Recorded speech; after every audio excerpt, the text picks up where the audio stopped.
Hey everyone, this lesson is a continuation of the rhetoric topic on deduction. And this is the second lesson, as the first lesson spoke on deduction and syllogisms and Aristotelian logic. So this is now going to be a demonstration of deductive logic in writing. And the demonstration that I've chosen for you is actually the Declaration of Independence, written by Thomas Jefferson. This is a wonderful example of deductive logic in writing. So if you watch the first lesson on syllogisms, you'll better understand why this is a wonderful example of deductive logic. So let's continue. So first off, what is our point with logic in general? Well, we want to be able to follow a train of thought. And in the late 18th century, our country faced a big dilemma here. They wanted to separate out from Britain, but they had to figure out the best way to do that so that they looked as if, from the outside world, they looked as if what they were doing was rational, it was reasonable, it was justifiable. And so this was their dilemma. How do you show an entire world that you have a logical basis for separation? What is that logical basis? And this logic, or this emphasis on logic, was really important because as a brand new country, you had to show that you are governed by laws, because laws are supposed to be, anyway, rational, just, and dignified. And being that this is the end of the Enlightenment period, the end of the 18th century, these laws represent then the rational basis for the country's value system, the country's ideologies, so on and so forth. So this dignity and respect for law lays the groundwork for the country's culture. Our goal then is to follow Jefferson's train of thought. Let's work through the document to see what Thomas Jefferson did so that not only his own countrymen could follow that train of thought, but also the foreign countries who could potentially become allies, namely France here, in the war against Britain, the upcoming war against Britain, could rationalize everything that they did in support of the United States, or in support of the colonies who wanted to become the United States. So Jefferson makes an appeal to the opinions of mankind in the very beginning of the Declaration. And this appeal to the opinions of mankind, again, is a very broad audience. He's looking at the colonialists, the colonists. He's looking at King George III, obviously, is a subject or a focus of the Declaration. But he's also looking at all the potential allies in the world. So we have to be able to follow everything Jefferson says. It has to be a rational, reasonable explanation as to why the colonists are separating away from Britain. And so this appeal is really vital that it actually follows some sort of set structure. And the structure that Jefferson essentially uses is also known as deductive logic. Now, here's that structure. The first thing he does is to establish the right to dignity for human beings. The second thing he does is to then lay out what it means to be a tyrant, which is an assault on that dignity. Thirdly, he demonstrates that King George III is in fact a tyrant. Lastly, he comes to a conclusion. He establishes that, look, tyranny is a very poor basis for government because it denies dignity.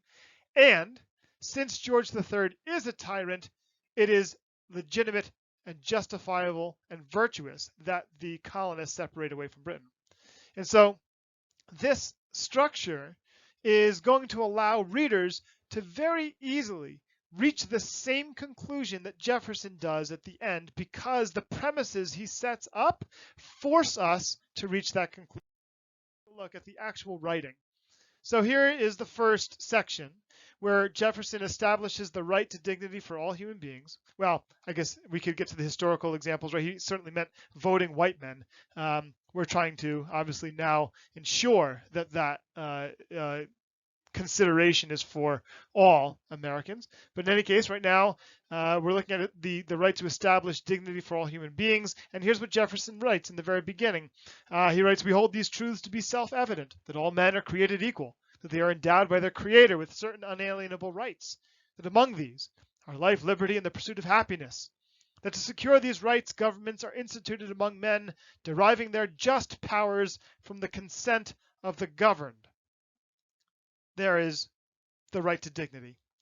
And so in the text itself, we can see that Jefferson has established this premise pretty strongly, and it continues on. Second, then, premise he needs to establish is that there's a tyrant here, and tyranny is an assault on dignity. So here's what he writes. He writes, but when a long train of abuses and usurpations, pursuing invariably the same object, evinces a design to reduce them under absolute despotism, it is their right, it is their duty to throw off such government and provide new guards for their future security. Such has been the patient sufferance of these colonies, and such is now the necessity which constrains them to alter their former systems of government. So here you can see Jefferson is very clearly pointing out there's despotism here, and tyranny is essentially a usurpation of the right to dignity. It's an abuse, as he writes in the first line of this quote, right?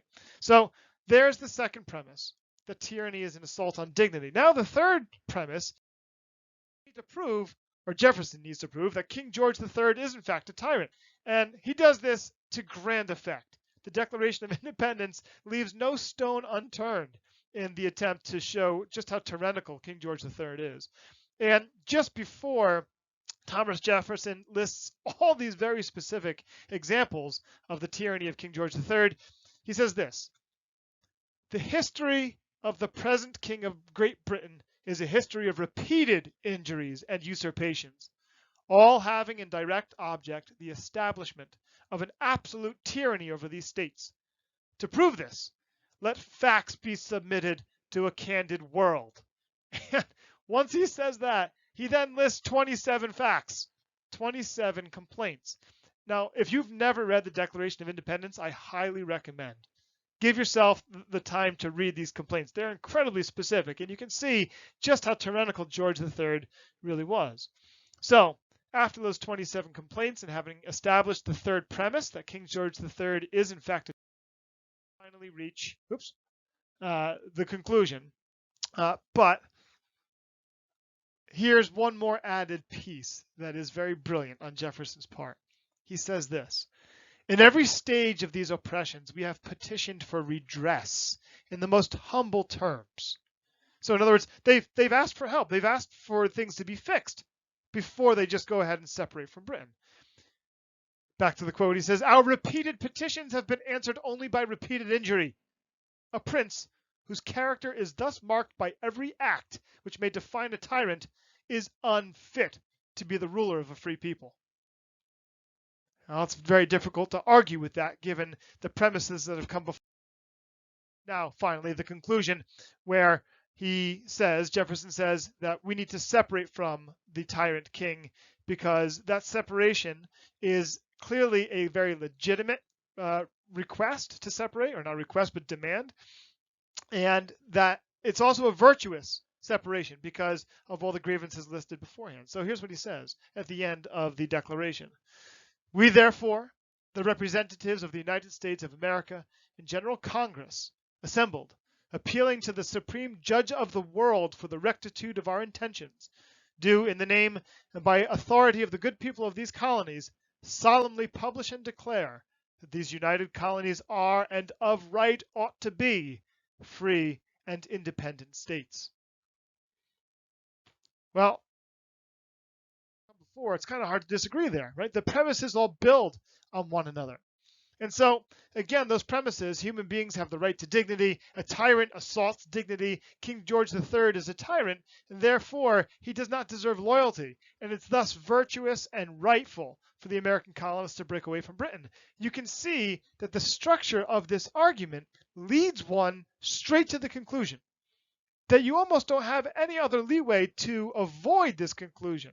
As a rational thinking person, you are led by Jefferson to this same result. And that's really the brilliance of strong deductive argument. Now, the truth of these premises guarantees the truth of the conclusion if and only if that conclusion can be reached by the premises that are given. So, can we get to that conclusion?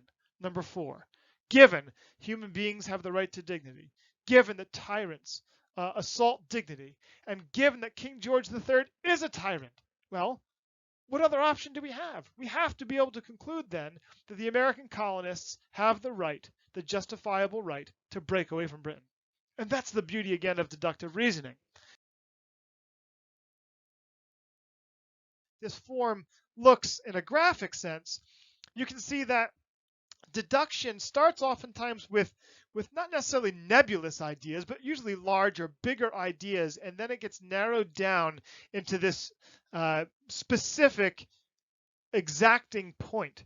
And so it starts off with concepts of dignity and tyranny in the case of the Declaration of Independence. We get to the idea that King George is in fact a tyrant. That's that long list in number 3. And then finally we reach that conclusion. You see how specific that is, that this is a justified separation from King George III. It's a very specific moment in time. It's a very specific argument. And we've taken those general concepts and we've boiled all of those ideas down to this one specific idea. Entire document of the Declaration of Independence, you would see all 4 of these parts, the 3 premises really, and the conclusion, beautifully laid out. You can see I've had to minimize the font down to, I think it was like 5-point font to make this all fit on one page. But you can see where premise 1, premise 2 exist in that second paragraph. That's the larger paragraph there. Premise 3 exists in the long laundry list of facts or pieces of evidence that were submitted to say, hey, King George III really is a tyrant. And then that conclusion comes up right at the end. So we're funneled straight into that conclusion at point number 4. And this is a beautiful example of deduction, of deductive argument put into a written document. This is exactly the type of style that you wish to mirror, that you want to mirror if you're trying to write a deductive argument for a paper or for an essay.